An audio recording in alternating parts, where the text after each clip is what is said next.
What's up guys, Saf here on SuperSaf TV and welcome to the SuperSaf style camera comparison between the iPhone 15 Pro Max and the Google Pixel 8 Pro. We'll be testing out all aspects of the cameras, images, video, low light, telephoto, all of it. So let's kick off with images from the primary cameras. Now both have excellent primary cameras with lots of detail and dynamic range. I've taken hundreds of pictures with both devices and I did start noticing some trends. Now the Pixel has what I call the Pixel look. You can generally tell when a picture has been taken on a Pixel. It's quite punchy, lots of contrast. The iPhone usually goes towards more of a flatter image, which you can edit later. However, if you'd like, you can choose some photographic styles, give it more contrast and give it a more punchy look if you'd like. I generally tend to leave this as standard because I believe most people will be doing that as well. But I've just been really impressed with how good both of these cameras are. Now, one area where I did lean towards the Pixel more is with dynamic range. You can see here in this example, we've got a lot of light coming from the background, but the Pixel, in my opinion, has maintained the shadow detail better. Now, one new feature on the iPhone is that it shoots at 24 megapixels by default in good conditions. This means you will be getting more detail and you'll be able to crop in further at default on the images from the iPhone. But the Pixel still gives you very sharp results, and I'm assuming that's down to the processing. Now, both devices can shoot at the maximum resolution. You've got 50 on the Pixel, 48 on the iPhone. And when we do compare these side by side at 100%, once again, I do think because of the processing, the Pixel does appear sharper. Now, I really wanted to test this, so I did some really tricky tests at the high resolution. And I did find that the Pixel did perform better overall. If you look at this image, if we go in 100%, the detail has been better maintained on the Pixel compared to the iPhone. Now moving on to low light images from the primary cameras, I think both do really well once again. In this example, I do prefer the Pixel. I think it's maintained the lights better and it's sharper. However, in this example, I do prefer the iPhone. And I also prefer the iPhone indoors in low light, as you can see from these two examples here. Now, when you are using night mode on both devices, they do opt for a few seconds, which they feel is best. And for example, in this image, I do prefer the iPhone. Both did around 3 seconds. The iPhone image is sharper with more detail in the brick areas. It's also not blown out the highlights in the window. Now let's look at ultra-wide images. Once again, both have excellent ultra-wide cameras with lots of detail and great dynamic range. The Pixel is slightly wider, and once again, I do think it has overall better dynamic range. If we take a look at this example, you can see that the iPhone image does appear to be brighter, but it has blown out the highlights towards the sunset. The Pixel, on the other hand, has maintained all of that detail without losing anything in the shadow areas. Here's another example. Once again, I think this demonstrates how good the HDR is on the Pixel. Now, for the ultra-wide camera in low light, this image I would say is a bit of a draw, but here the Pixel does have more detail and it's a sharper overall image. And once again, in this image, although it's very close, I think the Pixel is sharper. Now, you can take macro shots with both devices, and I don't know how this fly stayed still while I was actually switching cameras, but both do a great job. You can go in a little bit closer on the iPhone compared to the Pixel, but overall, I think both do very, very good when it comes to the macro cameras. Now, before we continue, just a quick reminder, if you're enjoying this video so far, then please do consider subscribing. We're almost at 2 million subscribers, and I am working on a detailed comparison between the Pixel 8 Pro and the iPhone 15 Pro Max, where we'll be looking at all of the other differences as well as the cameras, so you're not going to want to miss that. Now, let's talk about zoom, because this gave me some really interesting results. So both devices have, by default, 1x, 2x, which is using the middle part of the sensor to give you lossless zoom. And it is very, very close when we are shooting at 2x. But when we switch to 5x, that's when the optical zoom cameras of both kick in. And once again, I do think it is very close. But of course, I really wanted to test out which one of these will be better for zoom. So I did lots of tests, and I also tried extending the zoom. So when we do go to 10x, although it is very close, I started to notice a trend where the iPhone did manage to capture more detail. This is more obvious when we go all the way to 25x. If you take a look at this hotel, on the walls, you can see the square textures on the iPhone way better than you can do on the Pixel. The Pixel has kind of blended them all in. The Pixel can also go up to 30 times, but it's not really doing much for the detail. I still prefer the iPhone. And just to be sure, I did do an extended zoom test on multiple different subjects, and every time the iPhone just produced sharper results. The Pixel in some occasions did also struggle to focus at those extended zoom ranges. Now, of course, we had to test out zoom in low light as well. So when we do go to 2x, the iPhone here is doing better. You can pretty much read the text that I'm holding up, whereas the Pixel is starting to struggle. Now, this is more obvious when we kick to 5 times zoom. So here on the iPhone, you've got really good usable image. You can clearly read the text that I'm holding up. It's actually quite a bit of a struggle here on the Pixel. Now, I think this might be because the Pixel is actually still using the primary camera to get in more light and then cropping in. Whereas the iPhone, because it has a wider aperture for the telephoto camera, it's actually able to capture in more light. Now, if we go to 10 times, once again, clear win here for the iPhone. And then I did extend all the way to 25 times, and the Pixel really did struggle to focus at 25 times. Even after tapping multiple times, it just got one photo in focus, and still, I do prefer the iPhone. Now let's talk about portraits. So the Pixel has, by default, either portraits at 1.5 or 2x, whereas the iPhone has 1x, 2x, as well as 5x. So using the first stop at 1.5 on the Pixel and 1 on the iPhone, both are doing good overall, but if you do look closer at the Pixel image around my hair and my ears, it is struggling.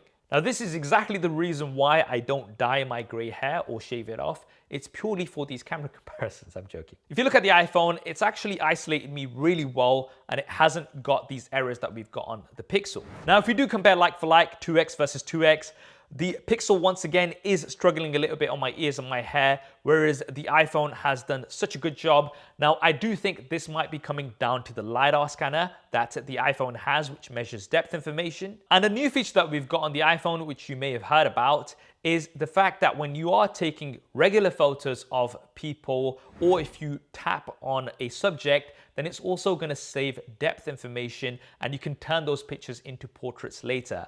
What you may not know is that Google has been able to turn normal photos into portraits for quite a while. This is within the image editor on the Google Photos app, and it can do a good job. So you can actually shoot at 1x and then turn that into a portrait later on both devices. Now here, both are actually doing really well overall, but I still think that the iPhone has better edge detection. Now, if you do take some regular photos at 5x, you'll notice that we do get a natural bokeh effect because of that focal length. And although you don't have the 5x portrait option on the Pixel, I'm not sure why they don't do this, they should. You can, once again, go in and add the depth after the fact.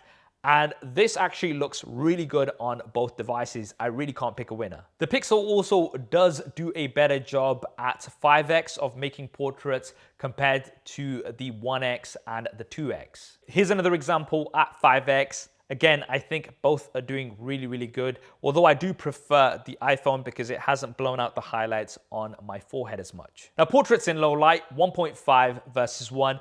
The iPhone, once again, great with edge detection. The Pixel is really struggling with my gray hair. Now, I know a lot of you guys are probably saying, the Pixel does great portraits for me and I don't have the gray hair, but guys, I am a tech reviewer. I have to test out tricky situations to really see which one does better. And even at 2x, once again, the iPhone, although there is more noise on the iPhone image, when it comes to edge detection, it is better.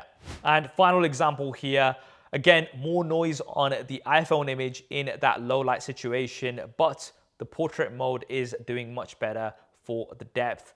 I do think this comes down to the LiDAR scanner. Right, now let's move on to selfies. So I think both take really, really good selfies, but there's a few things I noticed straight away. The Pixel mostly does better when it comes to maintaining accurate skin tones. Google has this thing called real tone where it's really going to try to maintain your skin color, and you can really see this here.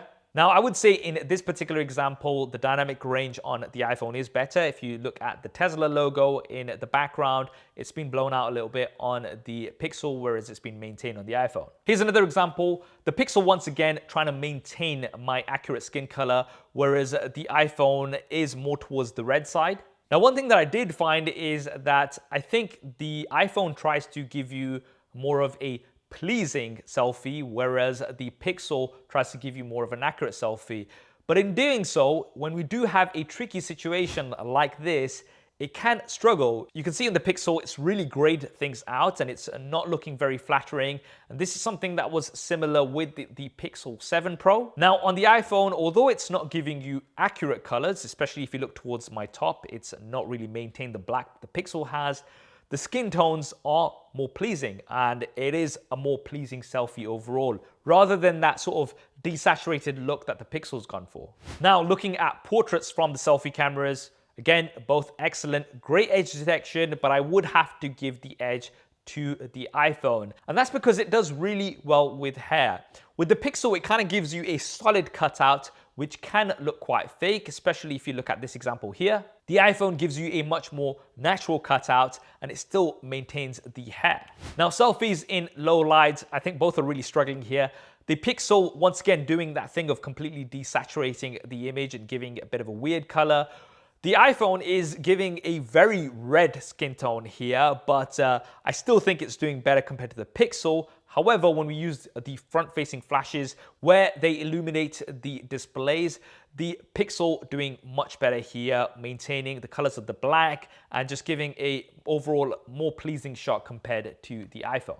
Now, a few things I do have to mention about the Pixel are the new software features. Google is all about the software. And we've seen Magic Eraser before where you can remove things from, say, the background. I wasn't a huge fan of this, but Magic Editor has really improved with AI. So now not only can you remove things from the picture, which actually does a pretty good job, you can also move people around and change the scale of things as well, which works really well. But a new feature which is super impressive is best take. So for instance, if you're taking a group photo and you've taken multiple images, but in some images, somebody thinks they look better compared to other images where somebody else thinks they look better, or maybe you've got kids and you're trying to take pictures with them, they keep looking away, but in the one photo that's good, you're looking away, the Pixel will actually look at the series of images and allow you to pick different faces from different images. And I think this is going to be such a popular feature because not only can you use it with images taken on the Pixel,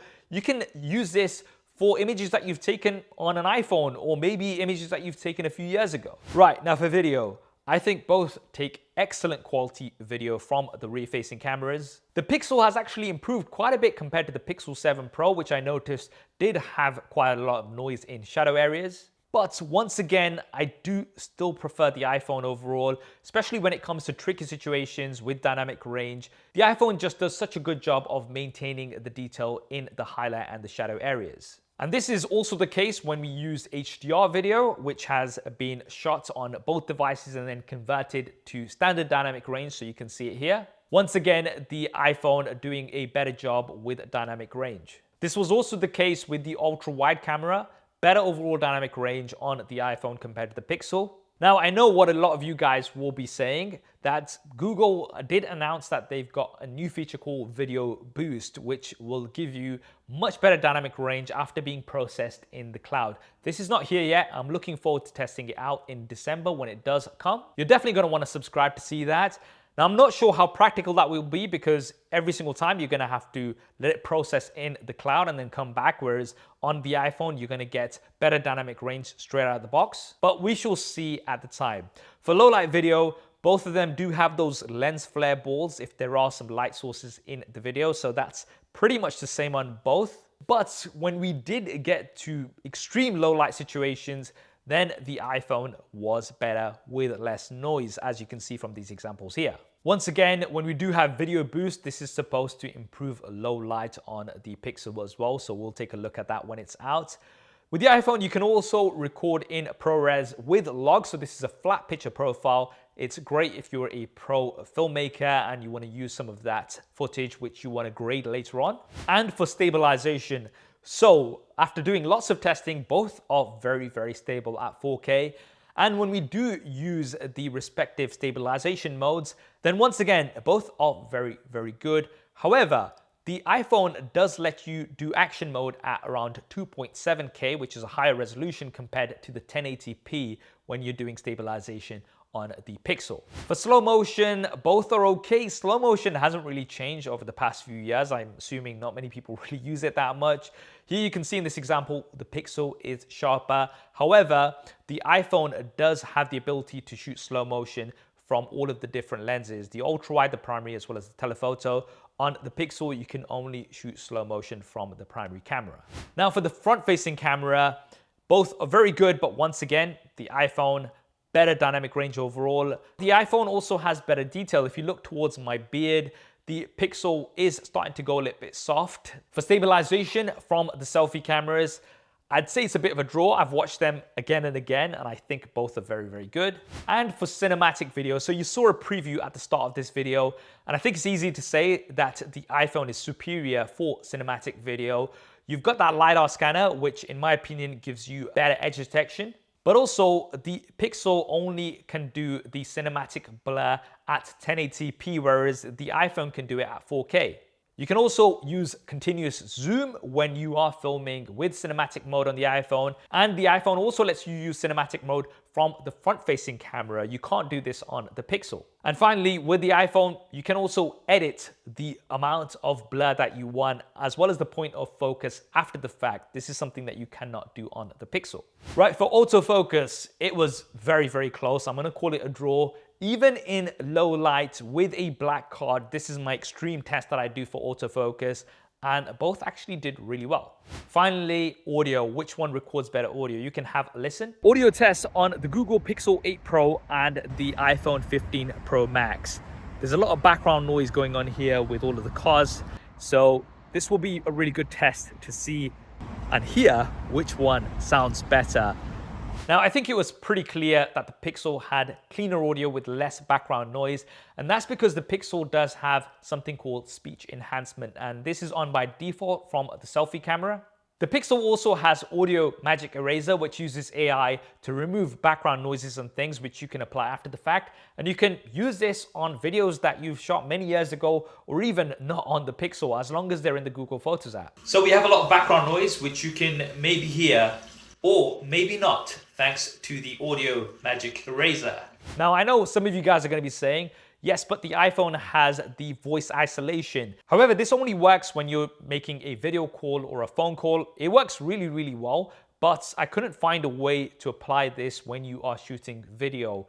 I'm sure it's something that will be possible, and maybe Apple will introduce it at a later point. So that is the SuperSaf style camera comparison between the Google Pixel 8 Pro and the iPhone 15 Pro Max. What are my overall conclusions?